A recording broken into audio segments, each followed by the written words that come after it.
to get to the next level, it's very expensive. And people think that you don't need to invest in the people factor, which is probably the major source of failure. Welcome to Honest Ecommerce, where we're dedicated to cutting through the BS and finding actionable advice for online store owners. I'm your host, Chase Clymer, and I believe running an online business does not have to be complicated or a guessing game. If you're struggling with scaling your sales, Electric Eye is here to help. To apply to work with us, visit electriceye.io/connect to learn more. Now let's get on with the show.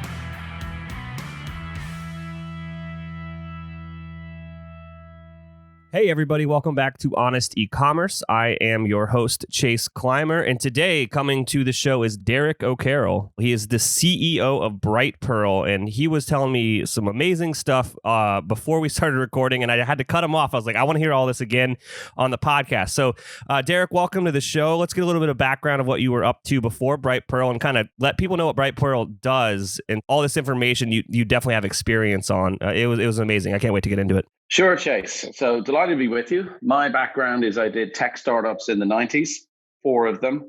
2 of them were very successful. One was mediumly successful and one was a disaster. The last one I did, we sold into a large enterprise and I went into corporate world and I served 10 years, ending up running a brand called Norton for sales and marketing globally, which is an antivirus product.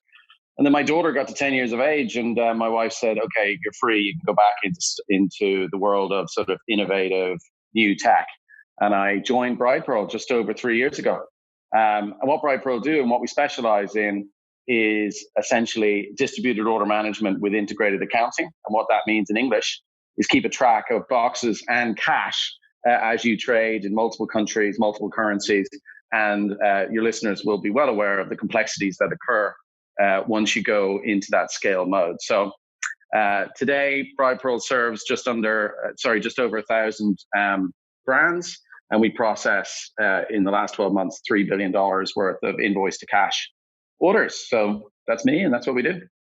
Awesome. So today we're going to be talking about these key factors that you have kind of noticed that are stopping people from kind of getting to that next level. Yeah.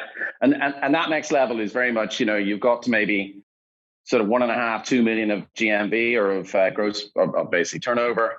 Let's assume that you've got the product market fit nailed. You're all very happy with the margin and you're in a position where to fund a nice little lifestyle for yourself. And then it's the obvious question on, okay, how do we scale? How do we grow? And it's typically around the 2 million turnover point that we see customers running into a lot of challenges, or prospects that come to us, and the sort of 5 areas that we see, and I'll fly through them, and then you can dive in if that makes sense. Absolutely. Yeah, cool. So the first one would be a realization of what made them amazing at the beginning: positive reviews, personal service, founder interaction with clients.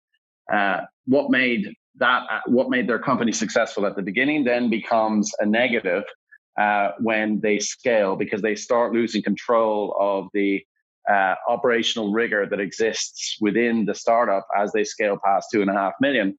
And the irony of it is what drove those positive reviews at the beginning drives negative reviews as you scale, and you lose continuity within the operations stack. So that's obviously a big challenge. And that the second area is as a company grows, they go into multiple channels. So multiple channels might be different marketplaces. So you might be on Shopify and then you decide to go into a B2B marketplace or join Amazon or use different shipping fulfillments. You might go into different countries. You might go into different currencies. And then once again, the myriad of complexity that pops up once you do that, both technology and regulatory, really gets people focused in on, well, we need to go and get this nirvana, this holy tech stack in place. But ironically, and we did a survey last year of 200 retailers in the US, and I'll share some stats with you later on. But the thing that jumps out of it is people are quite confused and don't feel that they have the right skill or operational nuance within their organization to make decisions, because the huge amount of tech that's out there for people to choose from. So people, planning, and skills are actually the differentiator, not necessarily the tech, if that makes sense. The third point is the landscape is rapidly changing. And so, for example, I suppose the huge evolution of sales tax here in the US over the last sort of 2-3 years has introduced a level of complexity. And companies need to be able to respond to that complexity, obviously in a positive way, but also think about, okay, how can I grow my business in other markets or maybe in different business models? So any tech stack needs to be able to support the business model today, but retailers then need to think about hybrid business models, so direct consumer, B2B, or being able to switch and change sales channels as they required, because maybe they became too dependent on Shopify, and all of a sudden they find that the payment terms that they're being offered mean that they should be looking at other channels to grow their business on. And then I think the thing that sort of tops it all out is just at a macro level, the cost of new customer acquisition is just going up. I'm sure listeners remember the 1 cent per click days when you all went on to, okay, let's do some Google SEO advertising. Well, it's not like that anymore. And if you think about it, anyone who gets investment or anyone who gets into the scale discussion, the first place they go is, well, we have to grow new customer acquisition. And then the returns on that are diminishing and then some. And so therefore, you have to actually plan out at the beginning, if you're going to scale, how are you going to do it by maintaining the return on the dollar when it comes to cost of acquisition? And then obviously part of that is your existing customers are obviously key. So being able to track and report on lifetime value that you're getting from existing customers is huge. So they're the sort of high level trends that I hear about when I talk to prospects and customers that everyone's grappling with out there.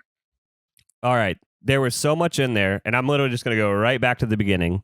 So when we first went into this, you were talking about, all right, these are brands that you're talking about here. These are brands that have they've got product market fit. So in just layman's terms, you have a product people want. Yeah. You have surpassed that failure rate that 90% of new businesses are going to hit. Yeah. You are going into 7 figures of sales, so like $1 million to 2.5 million in that range, which is usually an entrepreneur's dream. They're like, I want to have $1 million business. Yeah. So these are the people you're talking about. This is where they kind of get placated. This is where they get stuck. They get in a rut and they can't grow. Correct. So, and this is where any operator then needs to really sort of deconstruct how they go to market beyond the product market fit phase. And that's really important because you then plan your people and your skills and your tech to make sure that you have that same continuity of customer service as you scale and you don't drop the ball. And dropping the ball is the ultimate arbitrator, is getting crappy reviews on whatever it is, Trustpilot, whatever review. And the way I would recommend that people think about it is obviously the key in English, it's what will you sell? But from a tech perspective, that's called product sourcing. So you need to think about new product introduction, vendor selection, pricing, ranging. There's a whole bunch of stuff that you would need to think about under that. Then you would say, how will you sell? So that's customer acquisition. And this is probably where most retailers focus immediately, and they spend huge amounts of cash on planning, advertising software, affiliate marketing, point of sale, email marketing. I mean, the list is endless. And then the third category, which is the real sort of area that I see most failure on, is delivering on the promises that are made in the channels that you operate in. So this is order fulfillment. So payments, fraud detection, shipping options, carrier integration, rate optimization. My golly gosh, the list goes on. And then when people get that right, the next one is, well, how do I deliver lifetime value from those? So that's customer service, delivery tracking, returns management. And then you get into the last two categories are making the right decisions for your brand and for your customers. So that's sort of customer service. So that's, implementing barcoding in the warehouse or implementing drop shipping. And then the last one is sort of back office and operations. And that's where really you enter into the area of scale. So that's things like, integrated accounting, HR, operations, all of that sort of good stuff, the full life cycle. So what we see is people don't think about, okay, who's my ideal customer? What are the experiences I want to deliver to them in the channels that I operate in? And how do I get help on designing the workflows that I'm going to need and the processes that I'm going to need over the next year or 2 years as I break through that 2.5 million GMV? what are the processes I'm going to design to support those required customer experiences? And what I find most companies are doing, and the ones that actually fail, they run too quickly to the technology stack without actually thinking about mapping the customer experiences they want to the workflows they're going to build and operate internally as they scale, if that makes sense. No, it does make sense. Let's be honest today. All of your customers are going to have questions. And what are you doing to manage all those questions? Do you have a help desk for your business? One of our sponsors of today's episode is Gorgias, and Gorgias is the #1 rated help desk for e-commerce. It integrates seamlessly with Shopify. We have installed it on a bunch of stores. It's also used by brands like Movement and Rothy's. And what it does is it takes all of your customer insights and information, brings it into one amazing dashboard so you can solve their problem as quickly as possible. If you want to give Gorgias a try, visit gorgias.link/honest. That's GORGIAS.LINK/HONEST to get your second month free. Big answer there. No, that answer was amazing. And it essentially, I'm going to boil it down to the processes, and I'm not going to say all, but some of the tech stack that you used to get from $0 to $1 million is going to break when you start to literally moving into a different just business model at that point. You're not a startup anymore. You're growing. You need to look at your margins. You need to look at your efficiencies. You're going to have to replace them all. And honestly, if your systems aren't breaking as you grow, like, there's something else going on that you're not seeing. Like, they're going to break, and you're going to have to retool them to make them work for you as you start to get bigger and bigger. Yeah, and I think that when you look at when operators look at that statement that you just made, the nuance to success is all about how fast you make those changes within the system, because change management and introduction of the types of processes and procedures that we spoke about is complex and it's risky. So you need to think about, okay, which areas are we going to double down on and get really good at in the next 6 months? And then in the following 6 months, what are we going to take on thereafter? I see far too many retailers getting excited with the success that they've got, and they go for that boil the ocean approach. So they come to me with this huge requirements list of new technology they want to deploy. And then I ask the question on, okay, who are the skills within your organization and who's got the experience of rolling out these type of technology sets? And it's usually then they go, well, we're hoping you can help us with that. And when we say, well, we're providing you with the tools, we're not actually giving you the ability to map everything together.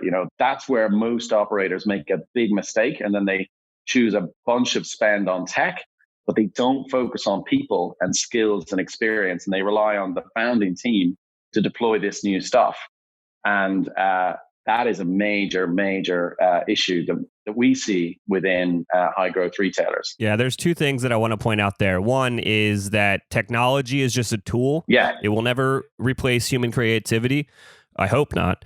But like it's only going to make you better and more efficient as a business. It's never going to get rid of the entire job. Yeah. Especially like, even if you're talking about email automation, like, you still need a creative mind to locate what those workflows should be, to write the copy, to like understand what the customer's expecting during that stuff, like what they expect from those emails. Like, you're not going to get rid of that human part of it.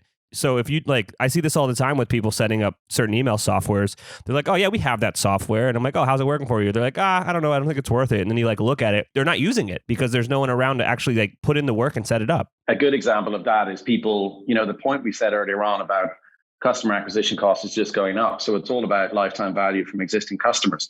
The first place that I see people going is I'm chatting to them and they say, right, I'm going to put in place a loyalty program. And they go off and they spend a bunch of cash on a loyalty program. And then they find out it doesn't work.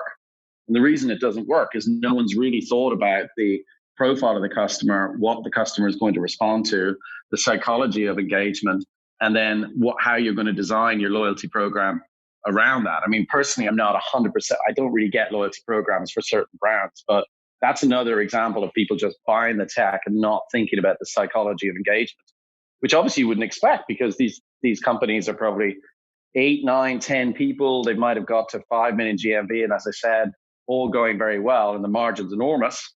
But to get to the next level, it's very expensive. And people think that you don't need to invest in the people factor, which is probably the major source of failure. I think as your business grows, you're going to be spending more time on smart people, on strategy, than you are going to be spending on implementing some of these things. I think that's just how it goes once you get to a certain level. Correct. And then the leadership within the company needs to straddle the excitement of bringing those smart people in with the founders, because you're going to get that sort of culture clash of the new guys will want to change and implement all very, very quickly. And the founders will really understand the business. And that's another area where people underestimate the pain that comes about when you bring those two types of people together. And I see that a lot. Yeah. A few minutes ago, you said you used a phrase that has been stuck in my head: boil the ocean. So, in layman's terms, I guess it would be, if everything's important, nothing's important, therefore nothing's going to get done. Yeah, no, I think we did a survey last year, or actually it was in August 2019. And the survey was about the technology stack. I can fire it over to you later on and people can download it. But the question was, how are you buying software and what are the challenges that you face? And what I was pretty amazed at is over 41% this was 200 retailers, by the way, in the US, all trading more than 2.5 million up to 100 million. But over 41% of them didn't make a decision because they didn't feel they had the right skills or people within the organization to be able to deploy. So, that's a huge industry-wide problem if that's actually the case. That people are not actually proceeding with acquisition of new tech because they don't have the confidence in the skill set or their own abilities to get it working. Yeah, I've been seeing some new SaaS companies going kind of with a hybrid model of where they're like, hey, our software is, so sweet. And they notice that people are like, yeah, it's so sweet, but we don't have the resources in house to set this up the right way. Like, can you do it? Yeah. So they added in like high touch onboarding. Essentially, it's pricey, but who's going to set that up better than them? So that, what we do essentially, operations it's complex, right? One of my major competitors is a company called Netsuite, which is a large ERP provider that people can buy and use partners to deploy. It gets very expensive very quickly. Got very long deployment times. But when we sat down about 3 years ago and we were designing our go-to-market approach, we went, well, hang on a minute. We're a fast-growing tech company, but they're a multi-billion-dollar corporation with an old tech stack. They're going to be able to always build what we have if they, because they've got the dollars at it and they can throw it at R&D. So we decided, okay, we'll go out and interview customers, and we found out that the number one barrier was adoption and skills. So we have our own consultancy team that, to your point, it's fixed price implementation, using our consultants who come in and map out your org. And we do all of the proposal before we ask you to sign a contract. And then we deploy on a fixed price deployment, which is pretty unique for what we do. But it's to your point, we know that it's software and services, and because of the people factor that we were chatting about earlier. So that's what we've done. It's been remarkably successful.